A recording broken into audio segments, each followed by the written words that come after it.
Selamat siang pecinta sepak bola tanah air. Kali ini saya akan membahas pemain lokal yang lagi subur di musim ini, yaitu di Liga BRI 1. Nama Yandi Sopyan mendadak melambung. Pasalnya dia menjadi pemain lokal yang paling tajam di Liga 1 musim 2023-2024 sejauh ini. Yang kemudian membuat namanya melambung mungkin karena dia dulu adalah langganan timnas di masa kelompok umur dan lama juga tenggelam tak ada kabar beritanya. Saya sendiri ingat Yandi terakhir kali saat dia membuat gol tunggal ke gawang Kamboja di SEA Games 2013 alias sudah hampir 10 tahun yang lalu. Gol tunggalnya membuat Indonesia mendapatkan kemenangan di laga perdana SEA Games 2013. Setelah momen itu sulit mengingat di mana Yandi bermain. Bertahun-tahun namanya tidak jadi pembicaraan. Kini ketika sudah berusia 31 tahun, Yandi kembali melambung. Yandi kini bermain untuk Persikabo Bogor. Dia membuat 3 gol dan 1 golnya jadi gol terbaik. 3 golnya membuat Yandi sementara jadi pemain lokal tertajam di Liga 1.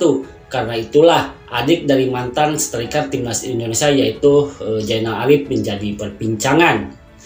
Nama Yandi melambung di sela ketika Indonesia dihadapkan dengan striker kurang tajam. Yandi muncul ketika Indonesia sudah dipastikan akan bermain di kualifikasi Piala Dunia 2026. Pertanyaannya, apakah Yandi akan membuat pelatih timnas Indonesia Sintayong kepincut? Bisa iya dan bisa tidak.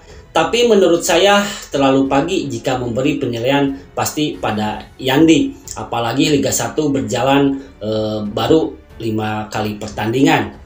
Yandi juga harus bisa menunjukkan kelasnya sebagai pemain yang tajam. Apalagi dia pernah main di Belgia menunjukkan ketajaman setidaknya dalam beberapa pekan ke depan. Jika gol Yandi bisa menembus 2 digit dalam beberapa pekan ke depan, STY sepertinya tak akan berpaling ke lain hati. Situasi saat ini juga memberi kesempatan besar pada Yandi. Kenapa kesempatan besar? Sebab pesaing Yandi nyaris minim. Pesaing dalam hal ini adalah striker lokal. 3-1 sudah terlalu banyak striker asing dan menguasai daftar top skor. Jika Yandi bisa mencetak banyak gol, maka dia seperti akan berlari dengan segelintir striker lokal. Mungkin Ramadan Sananta, Ricky Cawor, dan Esal Sahrul. Jadi masih terlalu pagi menilai Yandi benar-benar bangkit. Di sisi lain ini juga jadi kesempatan Yandi untuk terus meledak. Sehingga penilaian bahwa Yandi sudah bangkit benar-benar sahih. Timnas Indonesia memang seperti kesulitan mendapatkan striker tajam lokal. Pemain seperti Dimas Derajat belum konsisten. Dendi Sulistiawan juga sama saja. Setidaknya dalam beberapa tahun belakangan, Timnas Indonesia sulit memiliki pemain tajam di depan. Yandi Sopyan, nama ini dikenal sebagai salah satu pemain sepak bola asal Indonesia. Pemilik nama lengkap Yandi Sopyan Munawar, kelahiran Garut 25 Mei 92 itu adalah adik kandung dari mantan pemain timnas Indonesia yaitu Zainal Arif.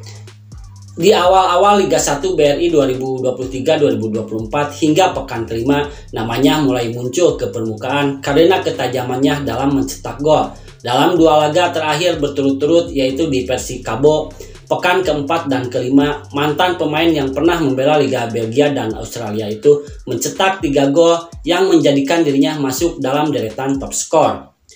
Baru masuk di menit ke-47 melawan Bayangkara, pemain bernomor punggung 99 itu mencetak brace yang mengantarkan Persikabo meraih poin penuh pertama dengan skor 3-1. Sedangkan di pekan kelima pada hari Jumat kemarin, Yandi juga mencetak 1 gol dari skor imbang 2-2 Laskar Pajajaran versus Persita Tangerang. Melawan Persita Tangerang itu adalah untuk pertama kalinya Yandi dipercaya sebagai starter. Di laga perdana ketika Yandi menjadi penghangat bangku cadangan alias tidak dimainkan sama sekali oleh pelatih Aidil Syahrin Sahak, Laskar Pajajaran keok 1-2 dari Ran Nusantara FC. Sedangkan di pekan kedua saat seri tanpa gol dengan Macan Kemayoran, Yandi cuma dimainkan 7 menit oleh pelatih Aidil Syahrin Sahak. Sedangkan di pekan ketiga ketika Laskar Pajajaran keok 0-1 dari PSM Makassar, Yandi cuma main 12 menit. Dengan 3 gol yang diciptakannya itu, maka mantan pemain Persib Bandung itu menjadi pemain lokal tersubur di Liga 1 musim ini. Di situ dapat dilihat Yandi Sofyan kini sudah muncul. Di laga pertama, mantan pemain Arema itu masih berstatus sebagai pemain cadangan, tidak main sama sekali. Begitu pula di laga kedua, ketiga, dan keempat. Dia hanya main 7 menit, 12 menit, dan masuk sebagai pemain pengganti di menit ke-47. Di situ dia mencetak 2 gol. Baru di laga kelima dia turun sebagai starter dan mencetak gol lagi. Bukankah Sintayong saat ini sedang memantau untuk mencari mutiara terbaik yang bakal membentuk skuad Garuda? Yang dibutuhkannya adalah pemain yang mempunyai naluri tajam dalam mencetak gol. Setelah bergabung dengan klub Liga 2 Belgia Vise dan klub Australia Brisbane Roar di usia 21 pada tahun 2014, dia balik lagi ke tanah air dan bergabung dengan klub-klub seperti Bali United, Arema Malang, dan Persib Bandung seperti yang sudah disebutkan tadi. Namun di klub-klub itu karirnya kurang berkembang. Sesudahnya Yandi bergabung dengan Laskar Pajajaran sejak musim 2022-2023 hingga sekarang. Jika memang Sintayong menginginkan pemain yang lokal pride dan yang punya naluri tajam dalam mencetak gol, maka Yandi Sofyan dapat menjadi opsi. Selain Yandi Sofyan, jika Sintayong memang membutuhkan striker lokal yang tajam, lihatlah pada daftar top skor. Di situ ada Ramadan Sananta, ada Ricky Cawor yang sudah membukukan 2 gol. Setidaknya Yandi Sofyan bisa dicoba saat melakoni 2 laga babak pertama kualifikasi Piala Dunia 2026 melawan Brunei Darussalam pada tanggal 12 dan 17 Oktober nanti. Baik, itulah teman-teman yang bisa saya sampaikan dalam kesempatan ini. Terima kasih atas perhatiannya. Wassalamualaikum warahmatullahi wabarakatuh. Salam olahraga.